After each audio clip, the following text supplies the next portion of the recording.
So, this was a really heavily detailed book.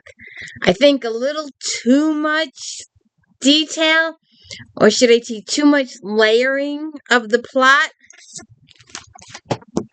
Um, oops. A little, too much, very, you had your plot, and then you had subplot. There was a lot. There was a lot to digest in this. And, it's gonna take a couple of books to get through it. Hey, welcome to the D. Louise book series. I'm Christina, Kristina. This is where I read books and talk about books. No special effects, no theme music, none of that fancy smanchy stuff going on here. No editing during blind spots, no anything. So anyway, this is book 1. There are currently 8 books in this, I guess it's a Gilded Age, but this is the other side of town. This is San Francisco. And, let's see, does it give a year? Okay. Just after the Civil War, 1867. And it's gonna take a few books. I'm gonna have to get used to the characters. I'm gonna need to make a sheet. I haven't made a sheet yet, and I should make a sheet. Let me see over here. Alright, so you have Celia Davis, who reminds me quite a bit of Sarah Brandt, Victoria Thompson's nurse. So Celia is probably her equivalent 30 years earlier than Sarah Brandt. Sarah Brandt is in the 1890s. She's in New York. Celia Davis is after the Civil War in 1867. And she's treating the Chinese prostitutes when we start the book. There's a little bit of a Chinatown. And she treats everybody equally. And she has Barbara. She's guardian for Barbara. And Li Shai is also another housemate who is potentially in a relationship with Celia's brother-in-law, Tom Davies. And then we have Detective Nicholas Greaves, Taylor, his assistant, and there are some other people. Let's see. Officer Mulhaney, Thomas Wagner is an inspector for the custom house. Dr. Harris is the coroner. The undertaker is Atkins Macy. And her uncle Walford is deceased. She inherited a few pennies from him. Her husband is missing. He's presumed dead. So she's living alone with these 2 ladies. And the one lady comes across as probably what they would back then as simple, I guess. And she irritates me a little bit. But having a mentally challenged sibling, I'm pretty much used to it. But my sibling can't communicate as well as some. Communicates better than most, but not as good as a lot. There are some out there that can't communicate at all. But anyways, let's get back to our story here. So there's Li Shai has been murdered. She gets murdered one night. And the cop, Nick Greaves, suspects that Tom Davies, the brother-in-law, did it. And he arrests him and put him in jail. And apparently Li Shai was pregnant with, may or may not have been his child. That is unclear. She did tell him it was his, but it was also revealed that she had been with other individuals, so it's not 100% clear. And without the DNA test from the 2000s, it's not something that, well, it doesn't matter now because she's dead and the kid's dead, and Tom is in prison.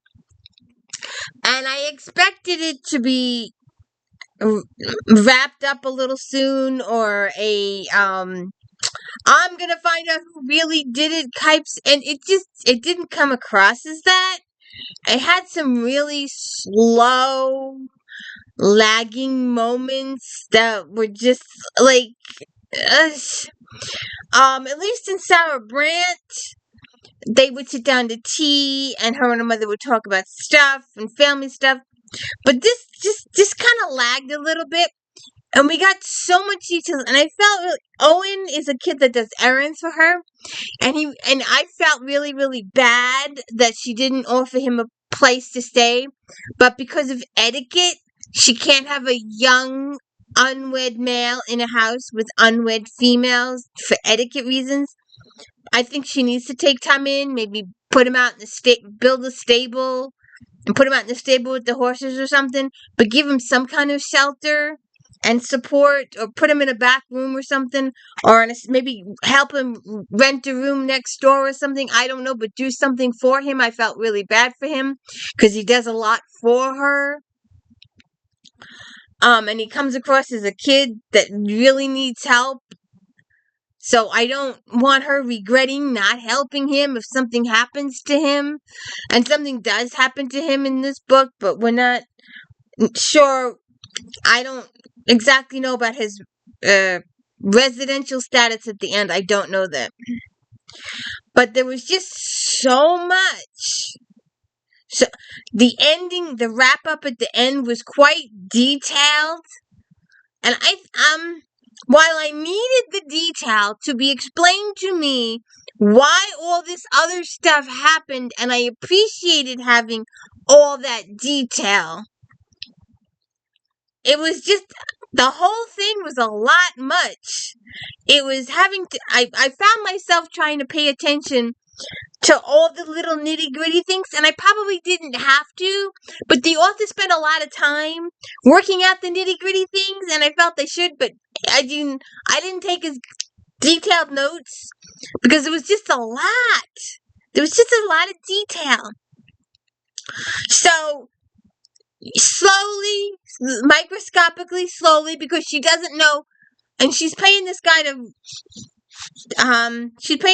$5, which is a tremendous amount of money in 1867, to search for her husband, to prove or not prove. She needs to know whether he's deceased or not, because his body has not been physically found yet.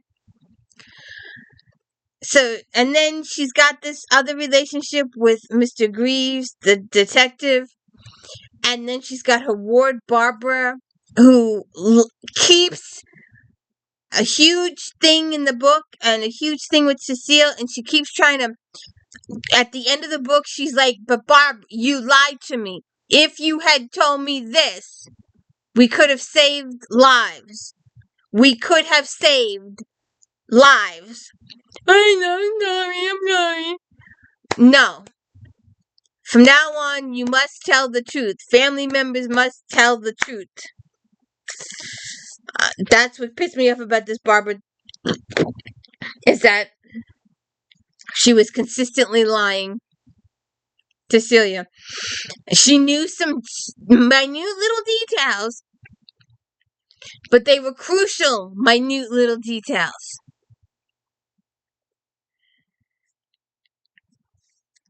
So, Shy is found at the docks. Her body was thrown in the water, and she was slashed by a bayonet.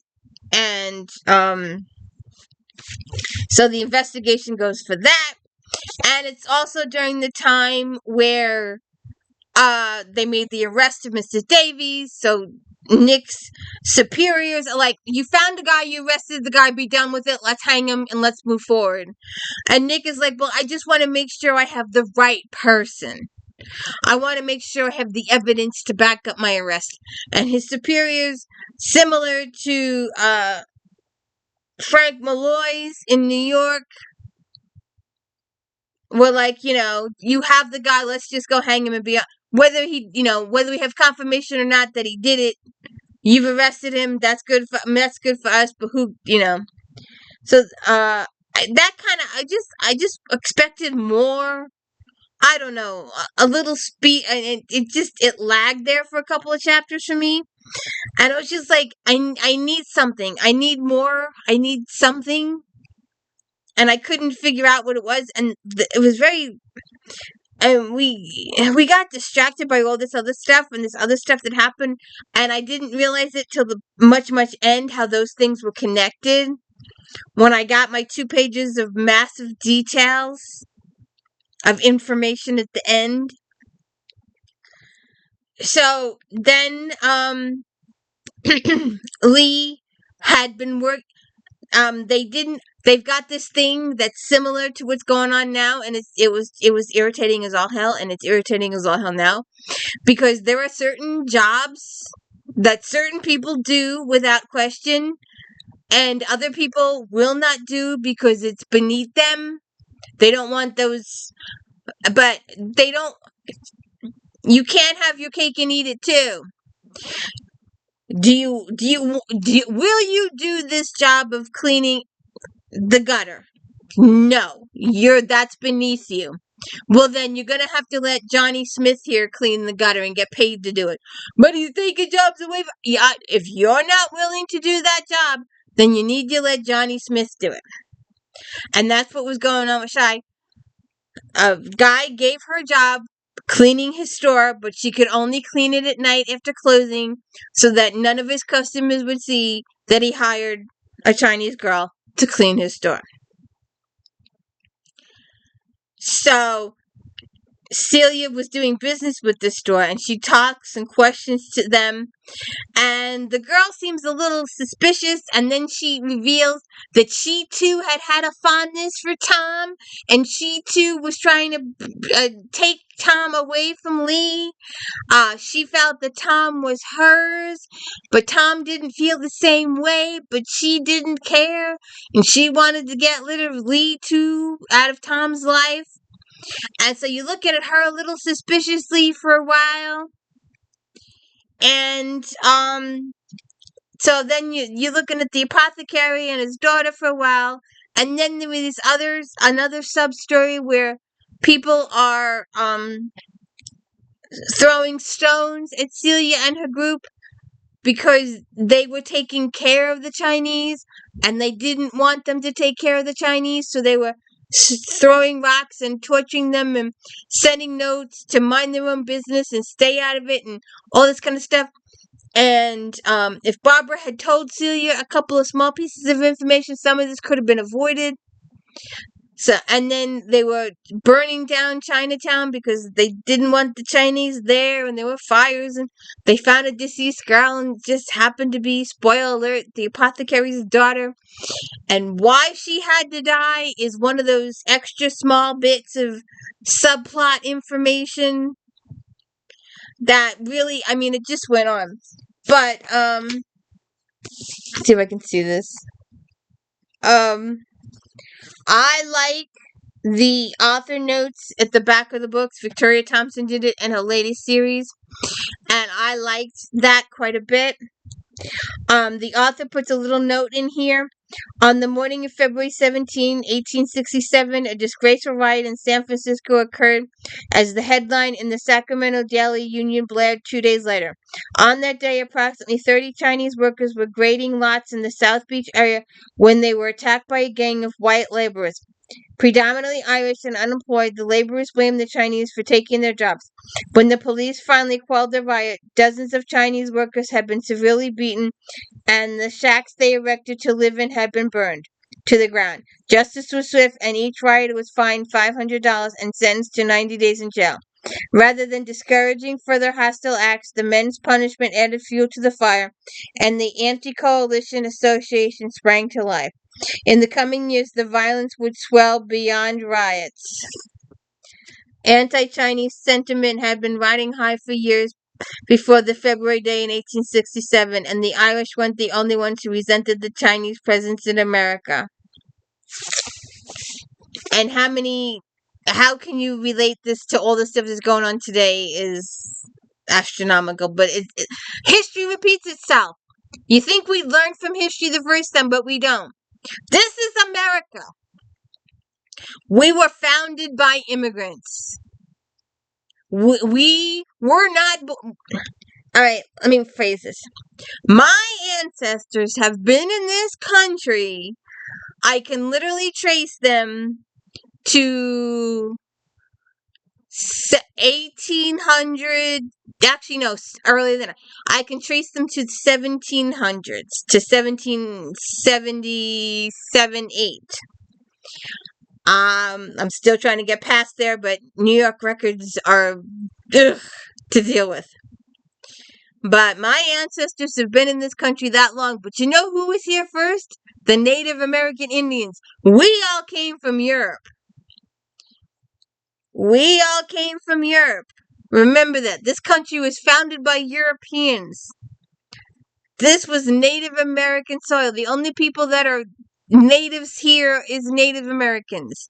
Everybody else was immigrants. So anyways, before I get too carried away, do you think Nick and Celia will get together in a future book? Will her husband come back and cut their romance to an end? Will he be found dead? What's going to go on there? And I'm going to have to keep a better chart of all the different people involved in this story. And who really killed Lee is a big question. And it turns out the whole book, you're like, that one. No, maybe that one. No, maybe that one. No, maybe that one. And I'm telling you, the whole maybe. The whodunit comes out of left field and you didn't see it coming. It's not any of the suspects that the author points to the whole book. They're guilty, but they're not guilty of the murder of Lee Shy. They may be guilty of murder of other people, or they may be guilty of other things, but they're not guilty of Lee Shy. Every time the author points a finger, it's what do they call it? A red herring? A false statement? To get your mind off of it. We'll see what happens. And please hit the like and subscribe. Have a good one.